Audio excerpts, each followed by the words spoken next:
नंदलाल सेजू या यूट्यूब चॅनलवर आपलं स्वागत आहे। या ठिकाणी आपण पाहणार आहोत to be present.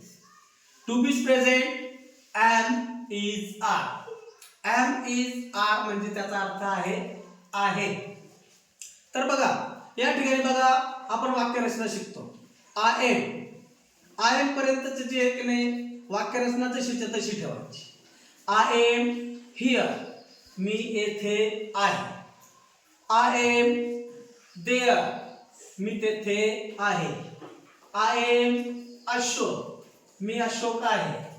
I am Sita, I am a girl. I am a boy, I am a teacher. I am a farmer, I am a doctor. I am पर्यंत वाक्यरचना आपण जशीच्या तशी ठेवतो, त्याच्यानंतर शब्द टाकतो आणि आपण वाक्य बनवतो।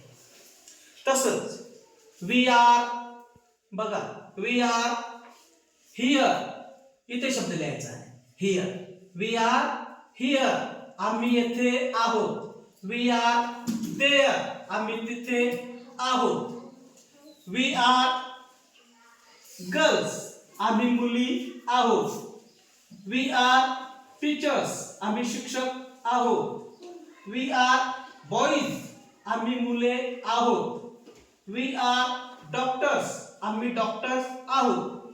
वी आर फार्मर्स, आम्ही शेतकरी आहोत। वी आर प्लेयर्स, आम्ही खेळाडू आहोत।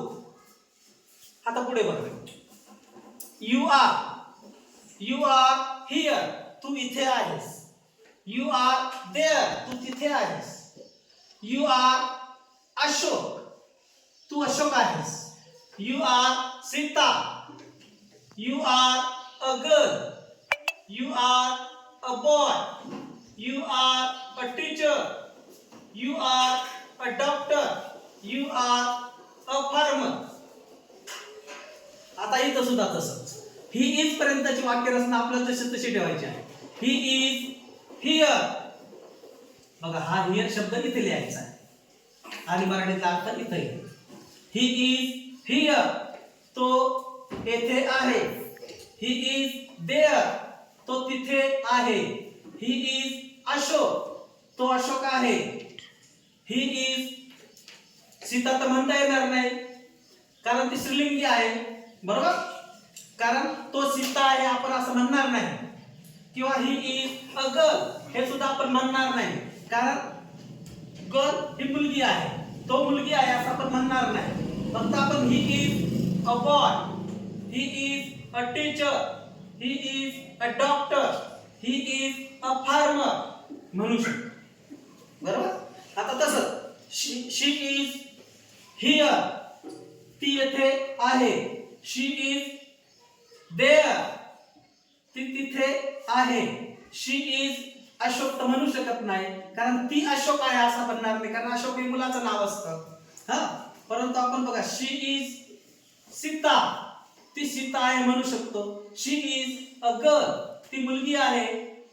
शी इज अ बॉय म्हणू शकणार नाही कारण बॉय हा मुलगा आहे, अ बॉय म्हणजे मुलगा। शी इज अ टीचर, ती शिक्षिका आहे। She is a doctor, she is a farmer. अशा पद्धतीने टू बी प्रेझेंट मध्ये एम इज आर हे महत्वाचं आहे, समजलं।